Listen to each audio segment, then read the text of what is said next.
À l'Eschred, en Savoie, le centre équestre où 8 personnes ont trouvé la mort n'avait, semble-t-il, fait aucune demande pour l'hébergement de stagiaires.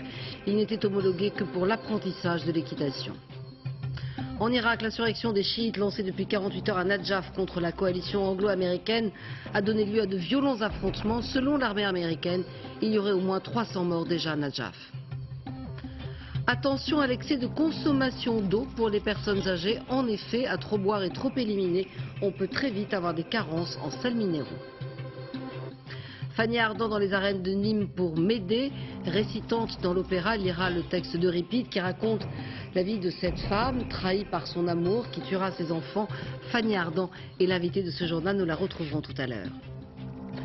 Madame, Monsieur, bonsoir. Alors qu'à l'Eschred, les enquêteurs multiplient les auditions pour tenter de comprendre comment a pu se déclarer l'incendie du centre équestre, certains proches des victimes mettent en cause la sécurité. Et de fait, selon nos informations, le centre n'avait pas demandé d'agrément pour héberger le public. Reportage Agnès Gardet et Guillaume Biard. Elle a le visage défait, tient à peine debout. Comme prise de vertige, Laure Inigé gérait le centre équestre. Elle est revenue sur les lieux aujourd'hui. Larmes, jambes coupées, des proches sont là pour un peu de réconfort. La maire de la commune l'embrasse. La nuit du drame, Laure Inigé dormait dans cette ancienne bâtisse. Elle a juste eu le temps de s'échapper avec son enfant sous le bras. Attenant, le bâtiment principal et au premier étage, le dortoir où séjournaient les enfants. Là, 8 corps ont été exhumés. Le nombre de corps retrouvés correspond au nombre de personnes déclarées disparues. Malgré tout, l'ensemble du bâtiment fait l'objet de travaux pour évacuer la totalité des débris. Les corps ont été transportés à l'Institut médico-légal de Chambéry. Leur donner un nom, ce travail est en cours. Les experts en identification n'excluent pas d'avoir recours à l'ADN. Sur place, l'heure est désormais à la recherche d'indices. Déterminer les causes de l'incendie, c'est une priorité absolue, nous confiait le parquet de Chambéry, qui n'écarte aucune piste. De l'accident électrique à la cigarette mal éteinte, en passant par l'acte de malveillance. Les gendarmes ont aussi commencé une série d'auditions. Michel Inigé, le propriétaire du centre, a été entendu cet après-midi sur les lieux. Cette jeune femme habillée en jaune a travaillé comme monitrice dans l'établissement. Elle aussi est interrogée. Configuration des lieux, normes de sécurité, le nombre d'extincteurs par exemple, les issues de secours, tout cela avait-il été contrôlé récemment? Des questions que le maire de la commune élude pour l'instant. Il s'agit d'un bâtiment privé, donc là-dessus je ne peux pas vous répondre puisque je veux dire on ne vérifie pas les normes de sécurité sur les bâtiments qui sont privés. Ce ne sont pas des bâtiments sur lesquels nous avons des documents particuliers. Il semblerait que les choses ne soient pas aussi simples. Il appartiendra à l'enquête administrative de lever les doutes. En fait, la législation française concernant l'accueil des jeunes est extrêmement stricte. Ce centre équestre apparemment respectait toutes les contraintes pour l'apprentissage, de l'éducation, de l'équitation et le bien-être des chevaux. En revanche, concernant l'hébergement des jeunes, aucune déclaration n'avait été faite, comme nous l'explique Claude Sampère. Quelles sont exactement les normes de sécurité que devait respecter le centre équestre de l'Eschred? C'est une des questions essentielles que se posent aujourd'hui les enquêteurs et la réponse n'est pas simple. Apparemment, pour tout ce qui concerne la partie équitation, il n'y a pas de souci. En revanche, le bâtiment qui a brûlé et qui servait d'hébergement aux jeunes pose problème. Ce bâtiment est en droit français ce qu'on appelle un ERP, un établissement recevant du public. En France, il en existe des centaines de milliers très différents les uns des autres. Une auto-école, un bureau de tabac, un lycée sont des ERP, mais ils appartiennent tous à des catégories différentes et ils obéissent tous à des réglementations différentes. Dans le cas du centre équestre, la partie équitation existait apparemment depuis très longtemps. Ensuite, un lieu d'hébergement a été créé et dès le départ, il tombait normalement sous le coup d'une réglementation très stricte, une procédure en 5 étapes qui aurait dû être suivie à la lettre. 1. Le propriétaire du centre d'hébergement doit transmettre une déclaration à la mairie. 2. La mairie doit ensuite donner le dossier à la préfecture qui le transmet à tous ses services. 3. La commission départementale de sécurité, présidée par le préfet, se réunit et explique la réglementation qui s'applique. Ensuite, la commission de sécurité donne un avis et si tout va bien, le maire prend ensuite un arrêté d'ouverture. D'après nos informations, cette procédure n'a pas été respectée à l'Eschred. Aucun dossier à la mairie. Aucun document à la préfecture sur la partie hébergement du centre. Pas de réunion de la commission de sécurité et aucun dossier chez les pompiers. Le lieu d'hébergement existait aux yeux de tous, mais il n'avait aucune existence juridique. Et à aucun moment des professionnels comme les pompiers ne se sont donc prononcés sur sa conformité aux règles de sécurité. Dans le village où l'émotion est très vive, on se refuse évidemment à polémiquer. Les jeunes, semble-t-il, aimaient en tout cas beaucoup se retrouver dans ce centre. Reportage Didier Guyot et Olivier Jacquelin. Ils viennent ici un peu comme en pèlerinage. Ce sont des amis, des proches, des membres de la famille ou plus simplement des habitants des villages alentours. Quelques larmes, une intense émotion, du silence. Ils sont venus se recueillir pour honorer la mémoire de jeunes adolescents qu'ils ne reverront plus. C'est terrible. Tous ces jeunes qui ont été brûlés, des jeunes qui venaient s'occuper de chevaux, c'était certainement de braves petits. C'est pour me recueillir et tout, parce que j'ai des gamins moi aussi, j'ai 2 enfants. Alors j'ai eu peur aussi qu'ils étaient là aussi. Dans le massif des Bauges, les familles se veulent pudiques et discrètes, mais la douleur est là, contenue. Moi je l'ai vu naître, hein. Alors bon. C'est dur, hein. C'est dur. Mais pour Augustine, qui a perdu sa petite nièce, il est bien difficile de retenir ses larmes. Mourir comme ça, c'est horrible, hein. C'est horrible.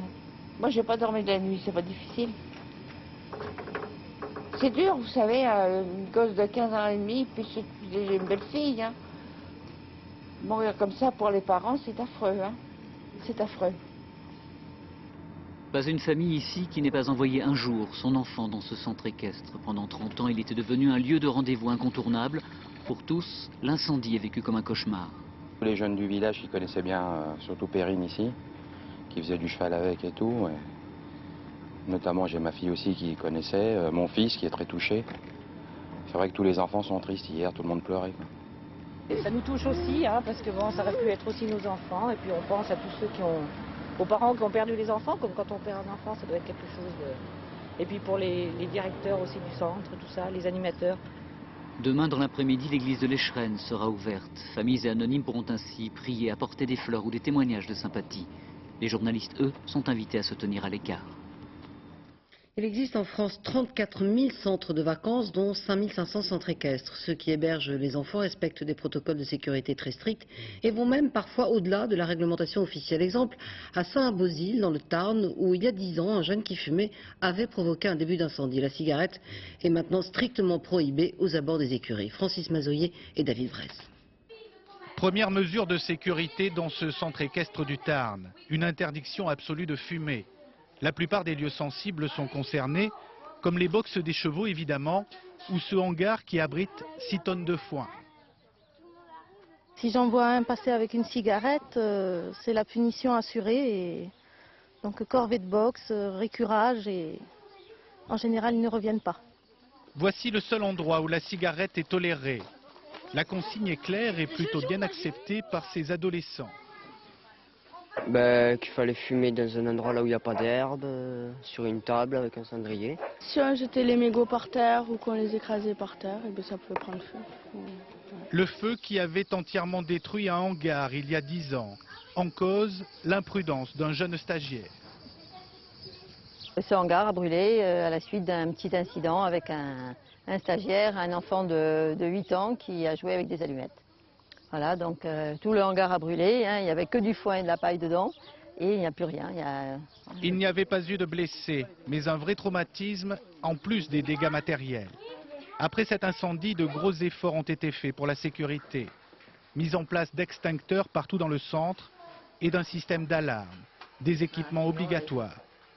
Autre priorité, des issues de secours dans les dortoirs où dorment une vingtaine d'adolescents. S'il y a l'alarme, ils n'ont pas à attendre, hein, hop, ils sortent par la fenêtre et puis il n'y a pas de problème. Hein. La commission de sécurité a récemment validé toutes ces installations. Ici, on peut laisser libre cours à sa passion du cheval en toute tranquillité. À Lézigny, en Seine-et-Marne, une adolescente de 16 ans qui était allée passer l'après-midi dans un parc de loisirs pour effectuer un parcours acrobatique forestier a fait une chute de 12 mètres avant de percuter de plein fouet un arbre. Elle pourrait être paralysée à vie. Reportage François-Julien Piednoir et Marc de Langanauer. Donc on a le câble rouge. Sur ce câble, il faut toujours être attaché avec ces 2 mousquetons. Le câble rouge, la ligne de vie comme on l'appelle, les pratiquants des parcours acrobatiques ne doivent jamais s'en décrocher. Et pourtant, mercredi après-midi, Éléonore, 16 ans, arrive sur cette plateforme, se détache du fil rouge et s'accroche à un câble de soutien qui plonge vers le sol. L'adolescente chute de 12 mètres et percute un arbre. L'exploitant du parc ne comprend pas comment Éléonore a pu commettre cette erreur. On a effectivement ce haut-banc de protection de l'arbre, entouré avec du caoutchouc jaune, avec dessus des têtes de mort, écrit attention, danger, qui est fait pour que justement les gens ne se mettent pas dessus. Donc elle a réussi à s'accrocher quand même plus loin. La police retient pour l'instant la responsabilité de la jeune fille qui n'aurait pas respecté ses règles de sécurité. Cet après-midi, le parc est resté ouvert aux enfants et aux parents, plus ou moins rassurés. On s'est renseigné sur la sécurité et l'information des moniteurs qui étaient présents. Et bon, c'est un accident malheureux qui est arrivé et on fait confiance à l'infrastructure et aux moniteurs. Moi, j'ai passé l'après-midi ici, c'est la première fois que je suis là et je crois qu'il n'y a pas assez de personnel pour le nombre d'enfants qui viennent pratiquer le sport. Enfin, je ne crois pas que ce soit assez bien surveillé. Ici, 5 moniteurs surveillent et donnent des conseils depuis le sol uniquement. Aucun moniteur dans les branches, ce n'est pas obligatoire. D'ailleurs, la semaine précédant l'accident, le parc a fait l'objet d'un contrôle de sécurité. Tout était en règle. Et après, on continue son parcours. Éléonore est actuellement hospitalisée. Selon les médecins, la jeune fille pourrait rester définitivement tétraplégique. Et puis à Bordeaux, un jeune homme de 22 ans est mort cet après-midi alors qu'il circulait en 2 roues. Il n'a manifestement pas entendu le tramway arriver. C'est la 3e mort dans une collision avec le tramway depuis sa mise en service à Bordeaux au printemps dernier. Hier au large d'Antibes, c'est une tornade qui a été filmée par un vidéaste amateur. On voit très nettement sur ces images la colonne qui s'élève au-dessus de l'eau, derrière la pointe du cap d'Antibes. Vous voyez les éclairs aussi. Le phénomène a duré entre 5 et 6 minutes, mais fort heureusement n'a causé aucun dégât. De telles tornades sont extrêmement rares en France. Elles sont dues à la différence de température entre des nuages froids et une mer chaude. D'autres phénomènes météorologiques de cet ordre pourraient se produire dans les heures qui viennent. Prudence donc à tous ceux qui sont dans la région. En Irak, les Américains bombardent la ville de Nadjaf. Ils auraient tiré 4 missiles sur la maison de l'ayatollah Bachir, une riposte qui fait suite à l'insurrection des milices chiites dans plusieurs villes et qui aurait déjà coûté la vie à 300 Irakiens chiites. Arnaud Miguet. Démonstration de force des miliciens de l'armée du Mehdi. Ce matin, au marché de Nadjaf, les combats entre insurgés chiites et forces de la coalition redoublent d'intensité. Les hélicoptères de combat américains survolent la zone pour couvrir les troupes au sol. Au tir de lance-roquettes, ils répondent par des bombardements. Depuis 48 heures, Nadjaf s'embrase. Un porte-parole américain affirme que pour la seule ville sainte, 300 insurgés ont été tués, une détermination relayée par les autorités irakiennes. Nous allons combattre ces milices. Nous avons suffisamment de pouvoir et de force pour les arrêter et les mettre dehors. Mais pour l'instant, la rébellion est loin d'être matée. Une insurrection qui touche simultanément les villes de Nadjaf, Bagdad et Samara au nord du pays. La trêve de juin est bien terminée, le cessez-le-feu rompu depuis 48 heures. Il avait été négocié entre l'armée du Mehdi et les Américains. Les partisans de l'imam Moqtada Sadr ont reçu l'ordre de frapper les forces d'occupation partout où elles se trouvent. Son porte-parole rejette même la responsabilité de l'insurrection sur les troupes de la coalition. Elles auraient provoqué ces affrontements. Pour la seule ville de Bagdad, les combats ont fait depuis jeudi au moins 34 morts et de très nombreux blessés, dont beaucoup de civils. En Arabie Saoudite, arrestation d'un extrémiste islamiste recherché depuis 2003. Il s'agit de Farez Al-Zarami, 27 ans. Il est soupçonné de lien avec le réseau terroriste Al-Qaïda. Il y a 60 ans, peu après le débarquement en Normandie, avait lieu le débarquement des Alliés en Provence. Pour le préparer, la victoire de Monte Cassino en Italie fut déterminante, avec un bilan très lourd, 170 000 morts. Et ce furent les troupes marocaines qui s'y distinguèrent particulièrement. Jérôme Soulard et Jean-François Monnier ont rencontré un de ces anciens combattants. 60 ans déjà que la sonnerie aux morts résonne chaque année dans ce petit cimetière transalpin. Monte Cassino, souvenir d'une terrible bataille. Symbole italien de la grande défaite allemande qui fit basculer la guerre. C'était en été 44. Dans ces montagnes escarpées, 200 000 Allemands surarmés ferment la porte à 400 000 soldats alliés. Très vite, l'objectif c'est ce monastère qui domine la vallée. Dès que les premières bombes ont commencé à tomber, ça a été la terreur. Il y avait des blessés à droite, à gauche. Les gens fuyaient de tous les côtés. La guerre, vous savez, ça n'apporte que la destruction. 6 mois de féroces batailles sur les défenses allemandes, la ligne Gustave. Mais aux côtés des Alliés, il y a ces Marocains, les Goumiers, infatigables au combat, courageux et obéissants. À travers un dur terrain dont ils ont depuis toujours l'habitude, et qui fait d'eux d'incomparables soldats de montagne, les Goumiers avancent chaussés de sandales et de bas de laine multicolores. En 1944, admirables de courage, les Marocains font tomber Monte Cassino au prix de pertes considérables. Blessé à 3 reprises, le colonel Arbal était l'un de ces soldats africains que l'on envoyait au front, toujours en première ligne. On était armé par du corps au corps. Et c'est là où je vous dis, où l'Allemand m'a jeté une grenade en marche que j'ai reçue ici. Qui a retombé, c'était la nuit, et j'avais dit à mes hommes à plat ventre, et le pauvre sergent qui était derrière moi, qui me suivait avec mon poste radio, il a mis la tête en plein. Il avait la tête déchiquetée. En tout, 170 000 soldats trouvent la mort à Monte Cassino, le Verdun italien. Une grande victoire alliée qui permit aussi la réussite du débarquement de Provence le 15 août 1944. Là encore, ce sont ces mêmes Goumiers marocains tout juste rentrés d'Italie qui furent les premiers envoyés à se battre sur la terre de France pour libérer Marseille. Et des tombes de soldats musulmans morts pour la France pendant la Seconde Guerre mondiale ont été profanées dans la nuit de jeudi à vendredi à Strasbourg. Des croix gammées, des signes SS ont été tracés à la peinture sur une quinzaine de sépultures dans le cimetière militaire de Cronenbourg. Le groupe Tati sera donc repris par le géant de l'habillement à bas prix, Fabio Lucci, qui possède entre autres la marque Eram et la halle aux vêtements. C'est ce qu'a décidé le tribunal de commerce de Paris. Cette cession marque la fin d'une saga familiale qui avait débuté en 1948 par l'ouverture d'une petite boutique à Barbès, un des quartiers les plus populaires de Paris. Céline Crespi et Christophe Vignal.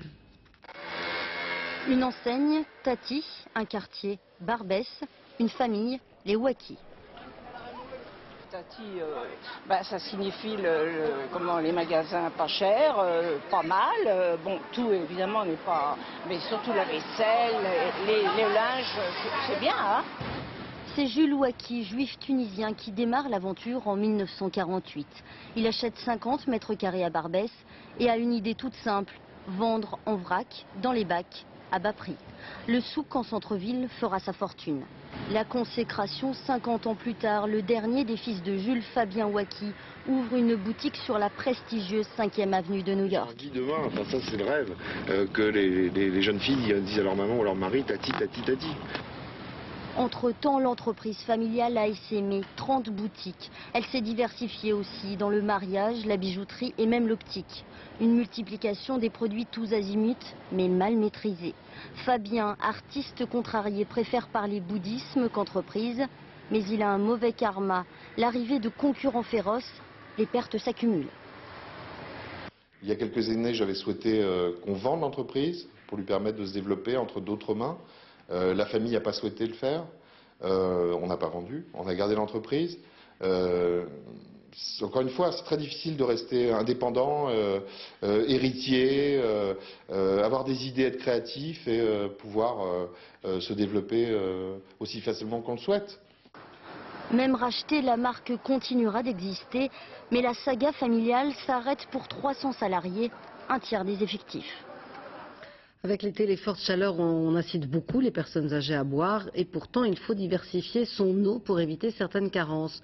En effet, environ 30% des personnes âgées prennent des diurétiques tous les jours, ce qui évidemment accélère l'élimination des sels minéraux. Reportage Laurence Deleur et Isabelle Quintard. Boire un verre d'eau, un geste qui ne va pas de soi pour une personne âgée. Et pourtant, en période de forte chaleur, il lui faudrait en prendre une dizaine par jour pour ne pas se déshydrater. Problème supplémentaire, la température élevée fait perdre au corps non seulement de l'eau, mais aussi du sel. Un phénomène qui aggrave la déshydratation. Dans cette maison de retraite de Montlhéry, on prend des mesures en conséquence. On demande aux cuisiniers de rajouter du sel dans les aliments pour la période de la canicule. Il y a une adjonction supplémentaire de sel dans tout ce qui est repas, midi et soir. Mesurer précisément les doses de sel dans chaque plat, une solution facile dans une institution, mais quasi impossible pour une personne âgée vivant à domicile. Il faut donc trouver d'autres sources d'apport de sel. Il ne faut pas hésiter à lui faire boire dans la journée des jus de fruits qu'on peut varier d'un jour à l'autre, à lui faire boire du bouillon salé également, et puis surtout d'assurer à côté de ça une bonne alimentation afin d'assurer l'apport suffisant de sel, pour que l'équilibre eau-sel soit toujours préservé. Autre souci, certains médicaments comme les diurétiques majorent l'élimination d'eau et de sel. Lorsque la température monte, les traitements doivent être souvent réduits. Ici, 20% des pensionnaires prennent ces remèdes. En cas de forte chaleur, la maison de retraite demandera à chaque médecin traitant d'adapter éventuellement les doses. Après l'eau gazeuse, l'eau ferrugineuse. Le thermalisme de santé concerne 550 000 curistes, 1 milliard de chiffre d'affaires. Il y a en France plus d'une centaine de stations thermales qui plaident pour que la sécurité sociale rembourse certaines cures afin de ne pas perdre cette manne financière. Jean-Jacques Dufour et Jean-Louis Melin.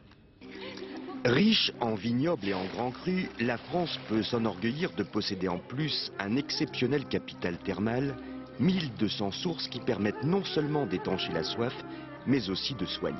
Bon, je préfère un whisky, mais enfin bon, bref, non, elle est buvable, hein, je veux dire. Alors personnellement, moi je prends la Chaumel et une demi-heure après, je prends la Grande Grille. Ça n'a rien à voir avec une cure dans le Bordelais non plus. Non, c'est pas la même chose, mais enfin le résultat n'est peut-être pas le même non plus. À propos des effets, il faut savoir que l'intérêt thérapeutique des cures est contesté. D'ailleurs, depuis plusieurs années, la Sécu s'interroge sur la justification des prises en charge. C'est un faux procès qui est fait au thermalisme. De nombreuses études ont été faites avec la coopération de professeurs de CHU et qui prouvent statistiquement l'efficacité des cures, notamment sur la régression de la consommation médicamenteuse, ce qui est un des objectifs de la sécurité sociale et du ministère de la Santé. Ces cures médicalisées coûtent 300 millions d'euros à la sécurité sociale. De l'argent gaspillé, ce n'est pas la vie de Christine. Moi j'en suis à la 7e et je peux vous dire je suis arrivée ici avec des gros problèmes digestifs à tout niveau et que pour l'instant je me sens quand même très bien, je passe un hiver assez efficace sans trop de problèmes. Pourquoi Vichy? Comme je suis une golfeuse et que je viens sans voiture, je cherchais un moyen de faire une cure en rhumatologie et surtout en digestif et pas très loin d'un golf. Alors voici pourquoi Vichy. Si Christine semble en pleine forme, malgré quelques défaillances techniques, il n'en va pas de même du thermalisme de santé. En 10 ans, la fréquentation des stations a baissé de 15%. Si j'osais, je dirais que la cure médicalisée est en train de boire la tasse.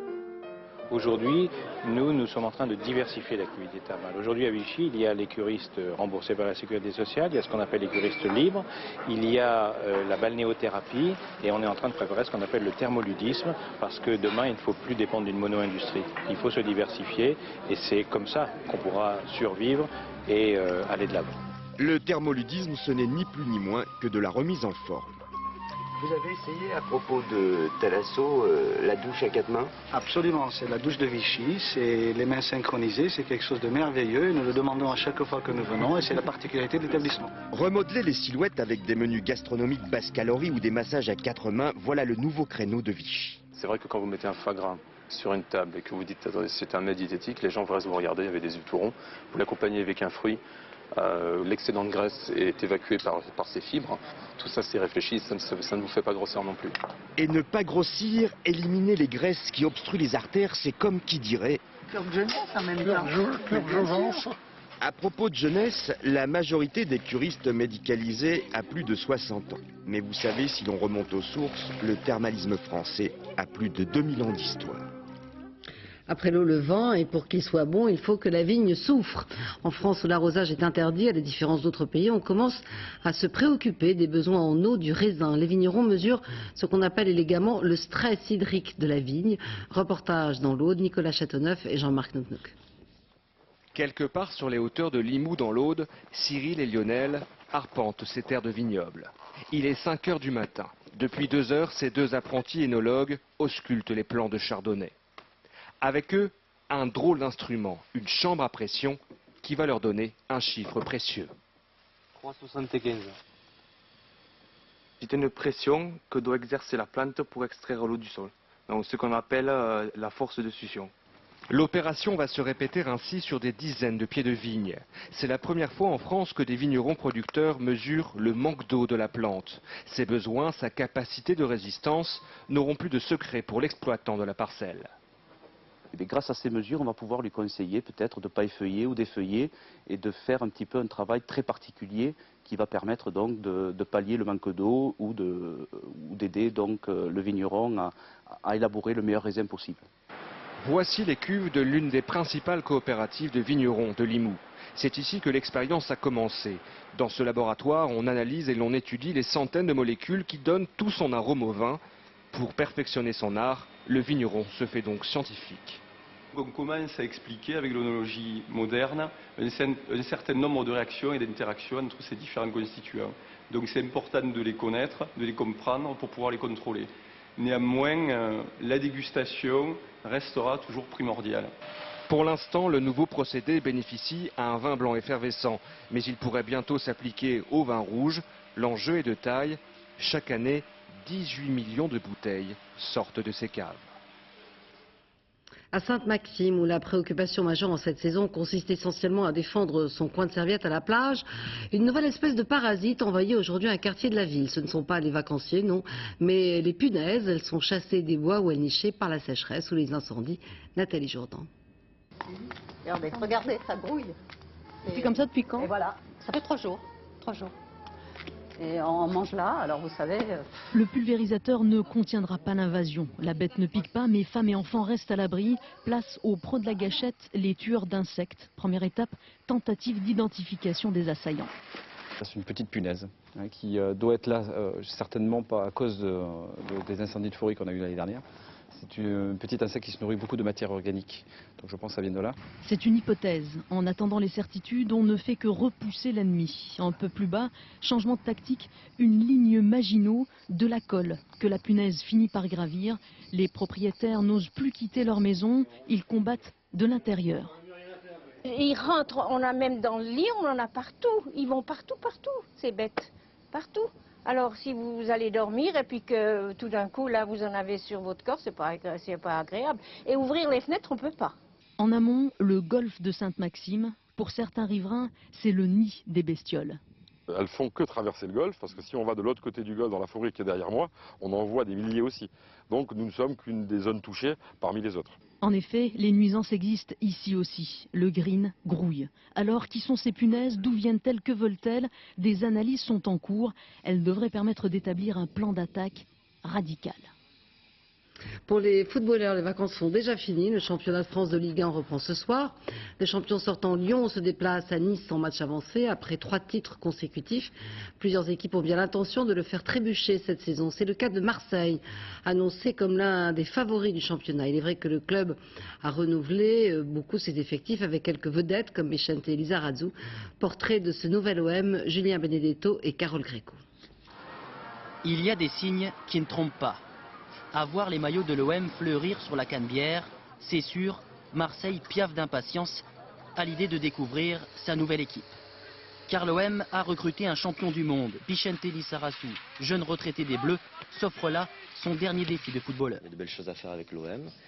Et puis par ailleurs, moi ça me laissera aussi un peu de temps pour moi et notamment pour mon fils. Pour repartir du bon pied, l'OM d'Amigo s'est offert une pléiade de stars. Un casting luxueux avec dans le rôle principal Benoît Pedretti et Barthez comme capitaine. L'OM promet, l'OM sera attendu. Quand vous prenez l'Olympique de Marseille, ce club ne fait pas le même championnat que les autres.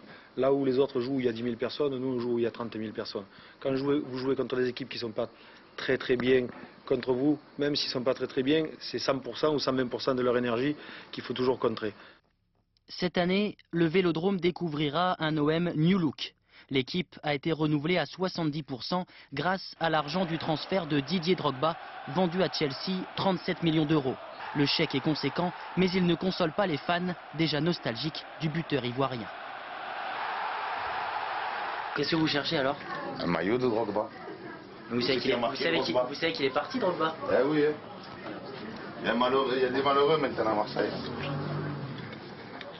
Drogba parti, Louis Ndoula débarque pour enfiler le costume du buteur. L'OM l'a chippé à Lyon, 16 buts l'année dernière et un énorme défi, conquérir l'exigeant public marseillais.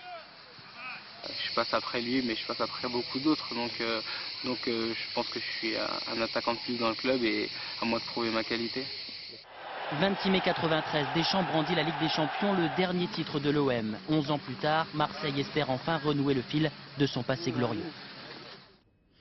Les fêtes de Bayonne, elles vont durer pendant tout le week-end avec bandas, tapas, manzana y corrida, bien sûr.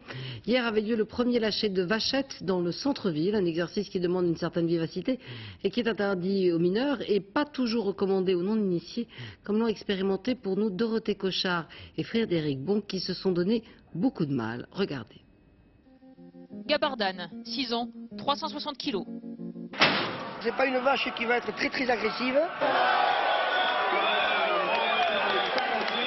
Numéro 2, Mancheg, 7 ans, 380 kilos. Elle va certainement attraper des gars parce qu'elle va rattraper en vitesse. Numéro 3, Mouskardésia, 6 ans, 360 kilos et une once d'espièglerie. Une vache qui va aussi très vite, mais qui a la particularité de passer autour des arbres, de contourner les bancs. Pour ces fêtes de Bayonne, ils sont plusieurs centaines à avoir payé pas moins de 3 € pour le plaisir d'aller taquiner la vachette. Tu cours.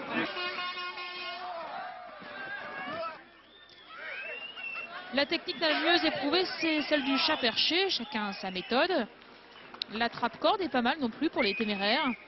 Et puis pour les plus fourbes, le fameux croche-sabot, une variante du croche-pied.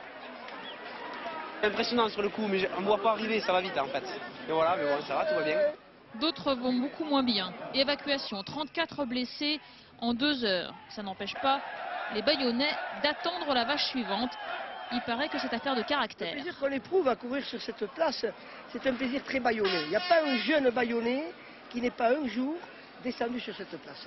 Même loin de la vache, mais tout le monde est rentré sur cette fameuse place, car celui qui n'y est pas allé, ben, il n'est pas considéré comme un Bayonnais finalement. Pour info, cet après-midi, on n'a pas sorti les vaches les plus hargneuses. On les a gardées pour demain, histoire de laisser aux Bayonnais un peu de temps pour se rôder et garantir le spectacle. Ce soir à Nîmes, dans les arènes, représentation unique de Médée, d'après Euripide, un opéra écrit par Cherubini et mis en scène par Jean-Paul Scarpita. Médée, qui était un des rôles fétiches de la Calasque, a interprété justement Fanny Ardant, récitant dans ce spectacle. Abdel Mostefa. Le sang va couler ce soir, celui de la vengeance. Tant que le pôle ne fera pas tomber les ours dans l'océan, tant que les fleuves se jetteront dans la mer, jamais ma fureur ne renoncera à sa vengeance. Destin tragique que celui de Médée. Elle a aidé Jason à conquérir la Toison d'Or en échange de son amour, mais Jason en a pincé pour une autre. On raconte une histoire d'amour, c'est l'éternel combat entre un homme et une femme qui se déchirent, qui se retrouvent, qui se détruisent. Il y a de victoire pour personne. Et ces arènes où il y a dû y avoir beaucoup de sacrifices racontent en même temps cette histoire.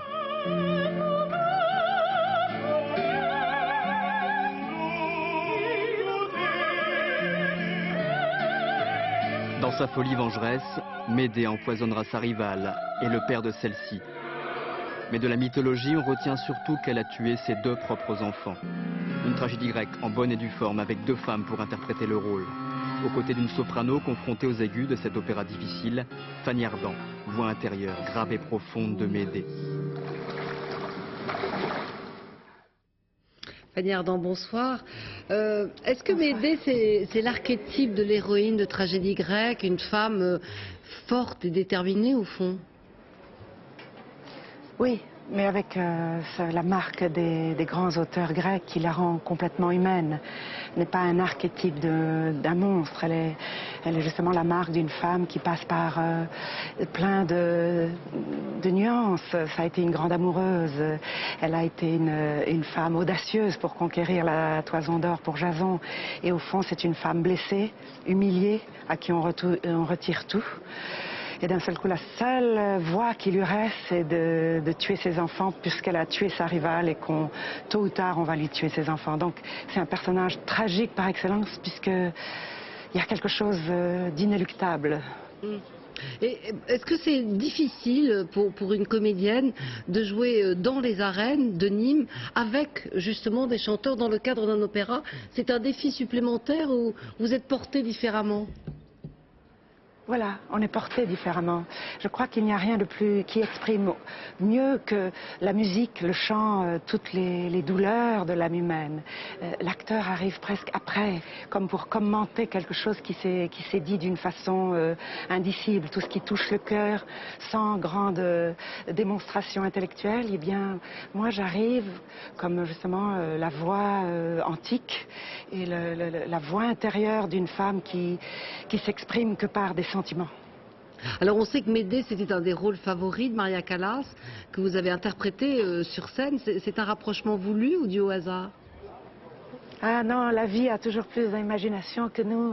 C'est vrai qu'une actrice, tout d'un coup, on lui propose des rôles, on lui propose... Et moi, quand Jean-Paul Scarpisa m'a proposé d'être cette voix intérieure de Médée, j'ai pas pu refuser, j'ai pas pu résister. Et puis dans les arènes de Nîmes, dans ce lieu magique, extraordinaire, alors via. Est-ce que votre interprétation de Médée, elle est aussi nourrie, si je puis dire, du rôle de la Callas que vous avez joué? Oui, de la musique, de sa voix qui justement dit des choses intraduisibles. La Callas est toujours comme un phare pour une actrice, elle est comme quelque chose pour montrer, allez, n'aie pas peur, vas-y. Alors vos projets pour la rentrée, c'est aussi une pièce au Théâtre de la Madeleine avec Gérard Depardieu, d'après une nouvelle d'Henry James. Ça veut dire que vous renouez comme ça avec le théâtre, la scène, durablement? Oui, c'est là aussi. Tout d'un coup, on se dit peut-être, oh, le théâtre un peu plus tard. Et puis quand on m'a proposé La Bête dans la jungle de Marguerite Duras, moi je ne sais pas résister à la tentation. Oui. Donc c'était ce texte magnifique, ce personnage magnifique. Alors voilà, le théâtre est arrivé. Et l'écriture de Marguerite Duras, avez-vous dit, j'ai lu ça quelque part, est précisément une écriture qui vous parle, c'est ça, la musicalité de sa phrase correspond bien à ce que vous êtes? Moi, ce que j'aime dans Marguerite Duras, c'est qu'il y a une simplicité, une obsession, quelque chose qui se calque complètement sur, vous savez, les natures obsessionnelles. Dès que c'est des femmes amoureuses, il y a quelque chose d'obsessionnel. Donc, il y a quelque chose entre la violence d'un sentiment et la simplicité d'une phrase répétée qui me plaît.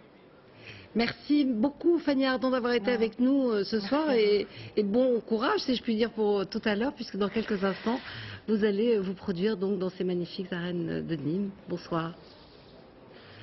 Le compositeur, chanteur yougoslave Goran Bregović se produit lui ce soir près de Dijon et demain à Saint-Nazaire.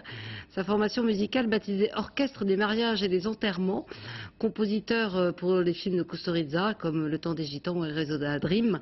Il vit maintenant à Paris et se définit comme un nomade musical. Portrait Emmanuel Lambert et Marc de Langenhagen.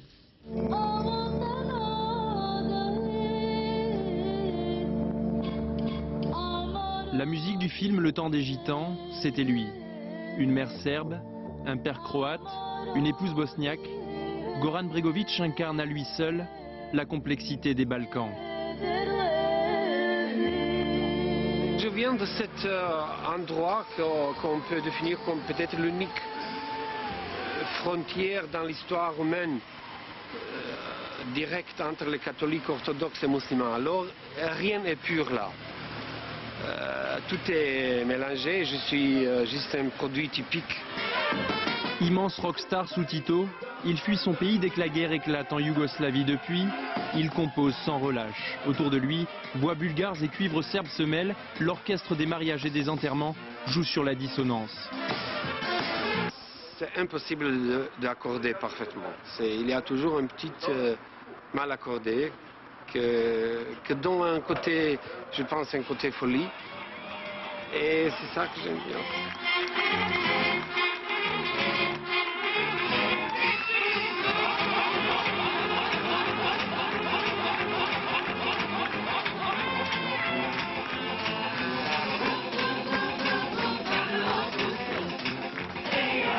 sur scène, il reprend de nombreux morceaux composés pour les films d'Emir Kusturica, comme le thème d'Arizona Dream.